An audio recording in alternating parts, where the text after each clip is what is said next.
This is George, and yeah, this is actually really late. So we're going to be talking about the fourth issue of Aliens, and seeing as how issue 5 came out like yesterday, well, I've been super busy writing a lot. Hopefully, I'll be talking more about that soon, but hopefully, you'll get to see more of that when I start promoting the crowdfunding campaign. But unfortunately, I'm not great at multitasking, and so we're here talking about issue 4 of Aliens after issue 5 has already came out.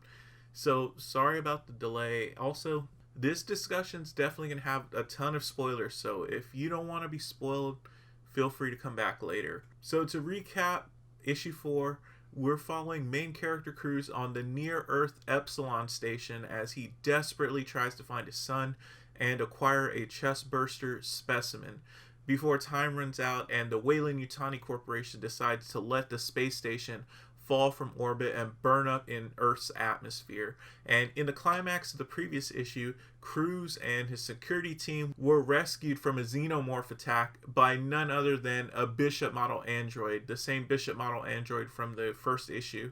And he was wielding a flamethrower, so it was very cool. I like that a lot. But in this issue, Cruz, his wounded security teammate, and Bishop have entered a hive and they're trying to locate Cruz's son Danny and obtain the chestburster specimen still. Cruz actually believes his son would most likely be holed up somewhere safely awaiting his rescue, but to Cruz's horror, they actually find him in the hive with a facehugger attached.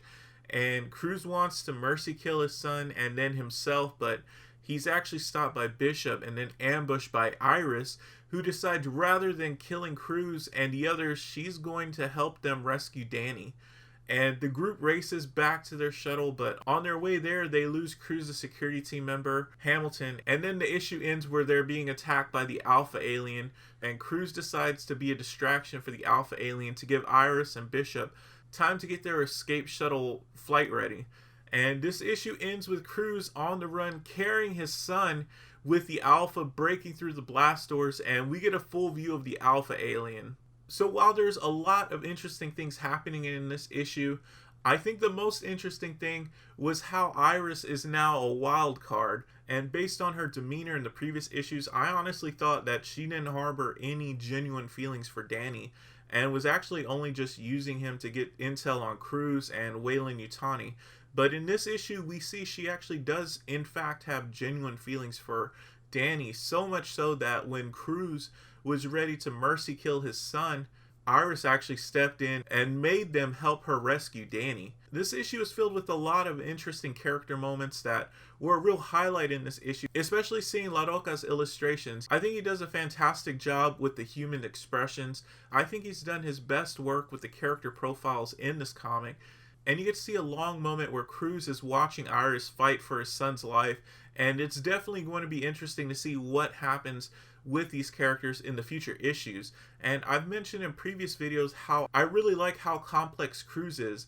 I mean, trying to size him up is like opening a can of worms. I mean, at one point he's hardcore and pushing his teammate to keep it together long enough to complete the mission, but at another point in this issue, when Cruz discovers Danny's facehuggered body in the hive, he actually shows a completely different side of himself, and he breaks down and he starts weeping. You just see so much remorse from him while he's preparing to mercy kill his son and then to end his own life.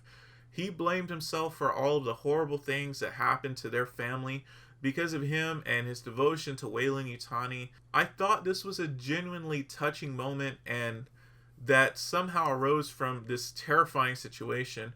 I also thought it was incredibly interesting when Cruz was sharing his experience of how it felt to be implanted with the facehugger, and that on some level you're aware it's in there and can feel it squirming around, or that you never stop quite hearing the droning buzz of the xenomorph's hive mind. And then he also mentions that something out there is looking for Cruz, and now it's going to be looking for Danny.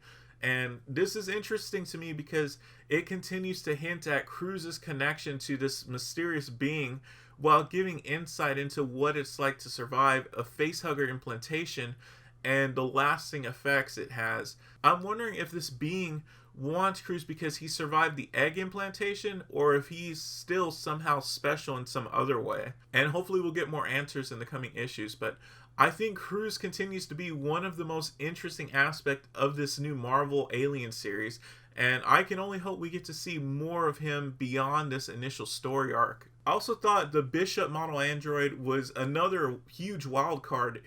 I mean, after reading the issue for the first time, I thought Bishop would play a more heroic kind of role, but after the third time reading this issue, I'm honestly not so sure. So we get our answer about androids in this Aliens universe as Bishop kind of tells us that synthetics are largely ignored by xenomorphs unless they're deemed to be a threat, which is something that's been said in some of the Dark Horse comics, I think. But in other comics from Dark Horse, we've actually seen that synthetics are actually specifically targeted by xenomorphs and kind of violently dispatched. And I remember when I played the Aliens vs. Predator PC game from Rebellion, there would actually be specific alien text when you played the alien campaign mode.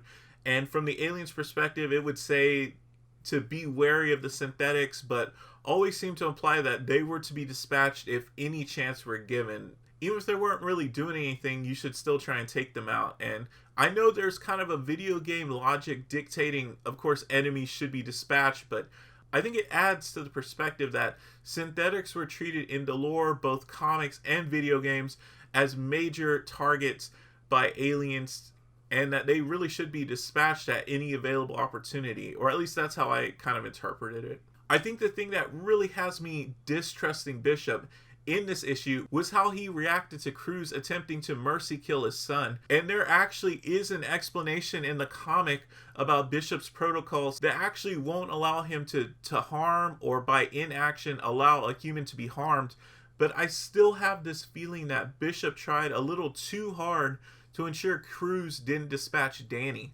And you might be thinking, well, that's just his programming and that could be true, but I really couldn't help but think his insistence to dissuade Cruz from harming Danny, and by extension the xenomorph gestating within him, was kind of borderline threatening. And so I would have to ask myself, why would Bishop be adverse to destroying potential xenomorph carriers? And of course, maybe it leads to, well, maybe because he has sub-programming from Weyland-Yutani that prioritizes the preserving of a specimen whatever way possible. And the next part is pretty interesting to me because it could be interpreted either way. And so when Bishop's reasoning fails to dissuade Cruz from attempting to mercy kill his son, he actually makes a move to physically disarm or prevent Cruz from going through with the action, and Cruz retaliates by punching Bishop hard enough to cause him to stagger back. But he actually doesn't release Cruz's arm from his grasp, which tells me, one, Bishop probably rolled with the punch to avoid breaking Cruz's hand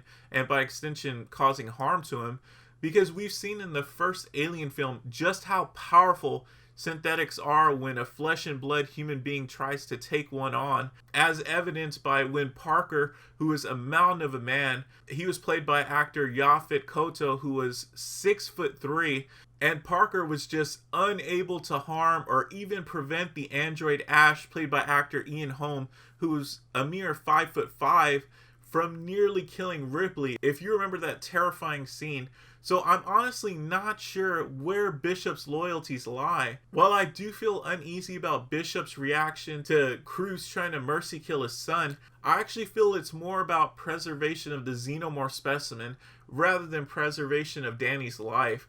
And we also see Bishop exercising restraint with Cruz and allowing Cruz to strike him hard enough to stagger him. So I feel Bishop is definitely a wild card. I'm not quite sure if he's really playing more for Weyland-Yutani's team, or if he actually genuinely, as much as a synthetic can, wants to aid Cruz on his mission. I'd like to know, did anyone else get kind of uneasy vibes from that exchange? I also like what I thought were kind of subtle nods to the Aliens films. I definitely felt like the death of Cruz's surviving teammate Hamilton was intended to remind us of Bill Paxton's beloved Hudson, with his somewhat defeatist attitude but still rising to the occasion to be a hero, and ultimately meeting his fate at the hands of the xenomorph. What I actually thought was kind of like a double homage, because the motion and framing of the xenomorph in these panels attacking Hamilton actually reminded me of both of the scenes where Brett and Dallas are both attacked by the xenomorphs in the original film. And I'd love to know if anyone else felt the same, but I really thought that framing of those panels was definitely it definitely reminded me of those scenes in the film. The last thing I really liked about this issue was the final page reveal of the Alpha alien. I actually thought Laroca's illustration of the Alpha was really mesmerizing. The new Xenomorph looks massive and powerful, and I'm definitely intrigued to know more about why the Xeno is unique. So I've actually spent most of this video talking about everything I really liked about the comic, but I did have problems with the issue. So while I love the artwork when it's the human figures and expressions, I can't say the same about the Xenomorphs and numerous panels in this issue. This was actually a complaint I had with the previous issues, but Laroca's illustrations of the Xenomorph's anatomy and some of the panels seem very off to me. And I noticed at times the Xenomorphs appear to be emaciated, while in other panels they seem to twist in ways that seem even impossible for a Xenomorph, while in others they appear to be missing the dorsal appendages on their backs. And as much as I really like Laroca's illustrations of the human expressions, this is an Aliens comic, and I really want to see great illustrations of the actual Xenomorphs. So I'm really not sure how Laroca can craft drastically different versions of the same figures, with some looking just fine and others looking nearly unrecognizable as Xenomorphs. It was definitely something I was honestly disappointed by. Something else that's kind of bothering me about the series is that when you think about this series and what's going on in this series, it kind of doesn't add up to some degree.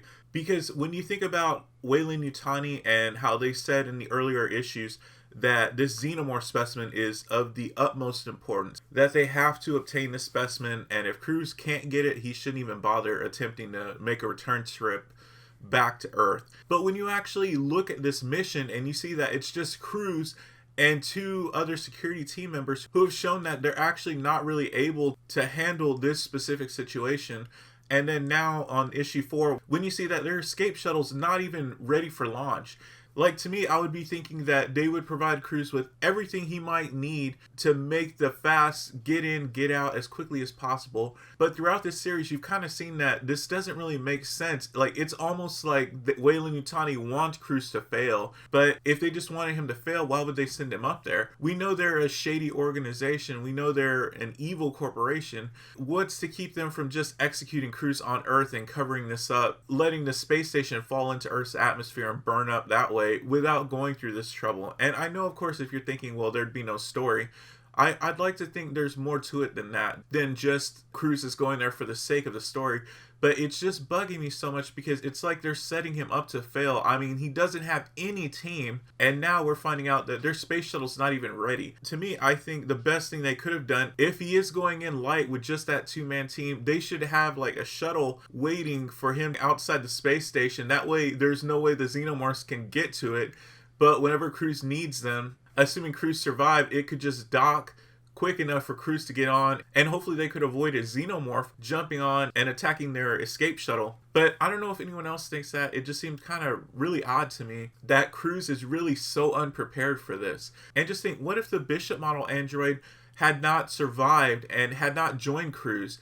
I mean, if Bishop wasn't there, it would just be Cruz and Hamilton and maybe Iris, but that's basically 3 people. Cruz is pretty much the only one who has experience tangling with the Xenomorph, so to me it just seems kind of odd, and I'd like to think there's more to it than they had to write it this way so there's an actual story there if it can't be too easy for Cruz. But to me it just seems kind of odd, like they're setting him up to fail, or I think it could have been done better if you consider how important the Xenomorph specimen is. I would have thought Weyland-Yutani would have sent in an army with him. I know they're trying to keep it hush-hush, but they could have done better than a 2-man team, and they could have had a space shuttle waiting to touch down and extract the team. So that's something that I was thinking about while reading this issue. But overall, I'm still really loving this story, and I do like a lot of the art, but like I said, there's some of the art, particularly with the Xenomorphs, that I'm not quite liking. But I feel like I'm sold on this comic, and I really want to find out what happens next. So that's it for this video. I felt there was a lot to love about this comic, and I'm still loving this story. I can't wait to see Cruz's mysterious backstory unfold in the upcoming issues, but I hope you enjoyed this video, and as always, thank you so much for watching, and I'll see you in the next video.